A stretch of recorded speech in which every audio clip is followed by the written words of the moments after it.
안녕하세요. 이재명 악마화라는 프레임은 현재 진행형인 아주 오래된 행위입니다. 국힘당이나 민파똥파리들은 전과 사범이라며 이를 시민들에게 끊임없이 주입시키려고 하죠. 이거에 넘어가는 이들이 얼마나 많습니까? 그래놓고 김문수 찍으라고 선동질을 하고 있는데 정작 김문수는 한동훈이 전과는 후보님이 더 많다고 거론했듯 전과 6범 아니던가요? 최근엔 빤스 전광훈의 교회에서 코로나 시기 대면 예배 금지 행정명령을 어기고 계속 참석한 이유로 벌금형이 확정되면서 전과 하나가 더 늘지 않았습니까? 이렇게 끊임없이 악마화되고 있는 이재명이지만 그를 접해보거나 깊게 찾아본 사람들은 그의 인품이나 철학에 감동하는 것 같습니다. 최근 민주당으로 옮겨온 이들의 발언을 정리해보겠습니다. 국힘 간판으로 국회의원 수원시장 후보로 5번이나 출마했으며 개혁신당에 있다가 민주당으로 들어온 김용남 전 의원은 27일 민주당 공식 유튜브 델리민주에서 지난 대선 당시 윤석열 대선 캠프에서 대변인을 맡았을 때 일화를 거론했습니다. 김용남 전 의원은 캠프 대변인이라는 게 항상 방송 나가서 자기 후보 추켜 세우고 상대 후보는 깎아내리고 이런 거 하는 건데 그때 KBS 출연이 있어서 갔다.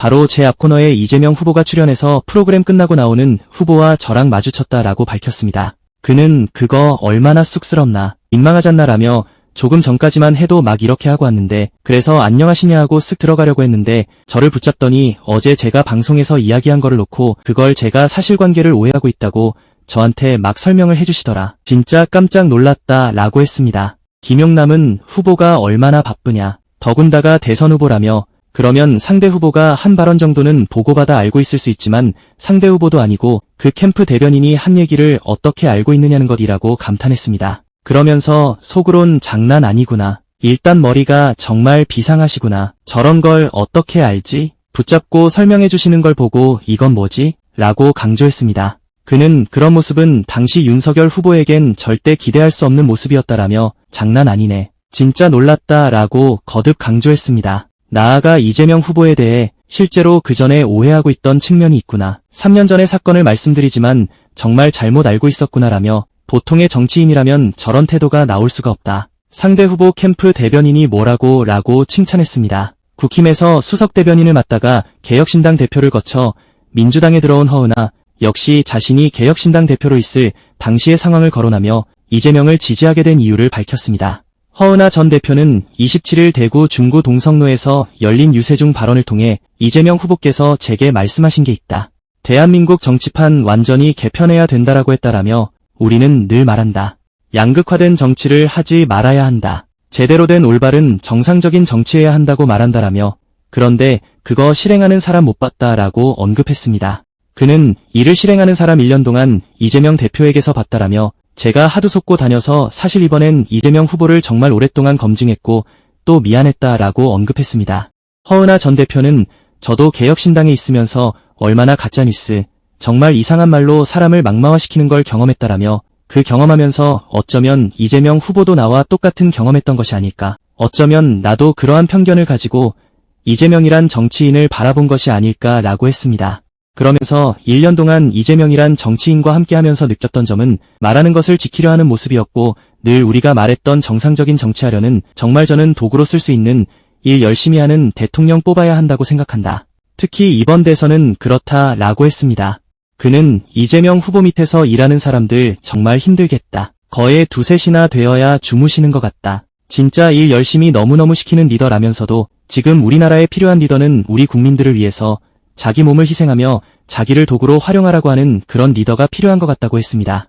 나아가 제가 곁에서 1년밖에 못 봤지만 심층적으로 봤을 때 충분히 도구로 활용할 수 있는 진짜 국민을 위하는 그런 후보는 이재명이라 생각한다. 라고 강조했습니다. 허은하는 대구 시민들을 향해 이재명 목소리를 들어주십시오라며 뉴스 제목만 보지 마시고 국힘 의원들이 말하는 것만 듣지 마시고 한번 제 페이스북 보시거나 또 다른 유튜브 이곳도 저곳도 저기도 다 봐주시길 바란다 라고 했습니다. 그러면서 그래야 우리가 더 이상은 양두구육하지 않는다. 허은하 반성한다. 2번의 양두구육을 하지 않겠다 라고 했습니다. 실제 허은하의 경우 지난 대선 당시 국힘 수석 대변인을 맡고 있었습니다. 그가 당시 발표한 논평을 기사를 통해 찾아보면 엄중히 이낙연 패거리들이 씌운 대장동 누명을 거론하며 상당한 독설을 퍼부었다는 것을 확인할 수 있는데요. 그런 공격의 경우 다수가 개인이라기보다는 수석 대변인 자격으로 한 것이긴 하더라도 그 수위가 꽤 높았었습니다. 그랬던 당사자 역시 이재명의 행동을 지켜보면서 오랫동안 갖고 있던 오해와 편견이 풀리게 됐고 감탄하게 됐다는 거 아니겠습니까? 또 계엄 반대, 주정뱅이 탄핵에 찬성 입장을 확고히 하여 국힘을 탈당하고 민주당에 입당한 김상욱 의원 역시 이재명에 대해 정말 존경하게 됐다고 밝혔습니다. 김상욱 의원은 20일 SBS 주영진의 뉴스 직격에 출연해 이재명 후보 지지 선언을 하기 전에 제가 정말 책임감 있게 하고 싶어서 많이 연구하고 찾아보고 확인하고 스스로도 생각을 점검을 많이 했다라며 그 과정을 통해서 그대로의 본질을 보자 하고 그렇게 접근을 하고 나니 제가 가지고 있던 이재명 후보에 대한 부정적 인식이 상당 부분은 불교의 상 같은 프레임, 인신공격 때문에 저도 오염됐던 것이라고 했습니다. 그러면서 그걸 걷어내고 보니까 정말 괜찮은 사람이고 정말 괜찮은 분이고 맞는 정책을 얘기했고 바른 길을 얘기했는데 또 무슨 전과자다 뭐다 한다라며 하나하나 열어보면 사실과 다르거나 아니면 과대 포장됐거나 아니면 인신공격의 희생이 됐거나 대부분 그런 것들이더라고 했습니다. 김상욱은 그리고 또 사람이 완벽할 수는 없을 것이고 누구나 중요한 건 잘못된 것이 있다 하더라도 그것이 고쳐져서 더 나은 기능과 거기서 배움을 얻을 수 있는 게 더 중요한 것이라고 생각한다라며 저는 사실 이재명 후보에게 한때 오해했던 것에 대해서 정말 미안했고 특히 최근에 유세하는 것들을 다 챙겨 듣고 보고하면서 저랑 생각이 완전히 같네 하고 깜짝 놀랐다. 제가 평소 가지고 있던 생각과 완전히 같더라. 정말 존경하게 됐다라고 감탄했습니다. 이처럼 이재명을 접해보거나 자세히 찾아본 사람들은 기존의 언론이나 수구 세력 뮌파 똥파리 등으로 인해 심어졌던 편견이나 오해가 사라지는 사례가 많은 듯합니다.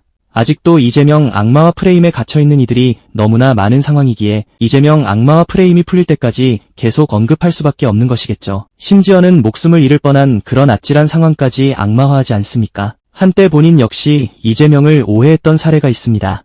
처음에 그를 지켜봤을 때 이런 정치인이 있구나라고 감탄했던 일이 있었는데요. 특히 성남시장 시절 시장실에 아무나 들어올 수 있도록 개방한 것을 아주 감탄했었죠. 그럼에도 문재인 정권 초기 문재인 열성 지지자를 자처하며 8월 16일 독립운동을 시작했던 자들의 악마화 프레임 때문에 잠시 오해했던 것입니다. 예전부터 시작했던 형수욕설 조작 사건을 비롯해 예전부터 시작된 악마화 내용들은 물론 조폭하고 가깝다느니 김혜경 씨가 트위터 계정으로 이상한 글을 남겼다느니 별의별 것들이 줄줄이 튀어나왔죠. 그러면서 범민주 지지층에서도 이재명을 오해하게 된 이들이 아주 많았었죠. 경기지사에 당선됐음에도 지지율이 뚝 떨어지게 됐던 것입니다. 형수욕설 조작 사건을 비롯한 가정사의 경우엔 일방적으로 씌워진 누명이며 도리어 이재명이 공과 사를 철저하게 구분한 사례 아니겠습니까? 형의 성남시정 개입을 막으려 했던 게 무슨 문제지요? 그 문제의 욕설 역시 형이 어머니에게 한 것임이 법원 판결문에도 나오지 않았습니까? 허언증 환자의 헛소리 같은 경우엔 근거가 발톱에 낀 때만큼도 없었기에 아닌 거 예전부터 알고 있었기에 넘어가지 않았지만 해경군 김씨 트위터 조작 사건 같은 것은 저도 잠시나마 오해를 했던 것입니다. 당시 이재명을 거론만 하더라도 입틀막 시키려던 그런 시절 아니었습니까? 그런 오해들의 경우 이재명의 일관된 행동이나 뮌파 똥파리들의 실체를 찾아보고 나서야 확실하게 알게 됐던 것입니다. 아무런 능력도 없이 전해철, 김진표, 엄중희 등 가장 국힘스럽고 무능하기 짝이 없는 자들에부터 콩고물이나 얻어먹으려는 그런 기생충만도 못한 집단으로 느껴졌습니다. 오랫동안 현재 진행형 중인 이재명에 대한 악마화 프레임을 돌아보면 단군 이래 가장 악마화된 정치인이 아닐까 싶을 정도입니다. 우리는 앞으로도 정치인을 바라볼 때 그의 발언이나 행동 의사결정 등을 확실하게 찾아봐야 한다는 것을 이재명의 사례를 통해 확인하게 된 것이 아닐까요? 그래야 언론이 만든 이미지에 속지 않게 된다는 것입니다. 주정뱅이나 엄중이나 김문수나 김진표, 최상목 등의 사례처럼 서울대나 이준석이나 한덕수나 강용석의 사례처럼 하버드 나왔다고 과연 시민들에게 도움이 되는 것입니까? 사리사욕이나 챙기며 시민들의 삶을 해롭게 하는 그런 사례가 훨씬 더 많지 않았나요? 또 누가 됐던지 간에 오해를 받고 있으면 사실관계를 파악하고 해결하는 것이 순리 아니겠습니까? 앞으로도 그런 습관을 더욱 들여야겠습니다. 오늘도 감사합니다. 늘 건강하십시오.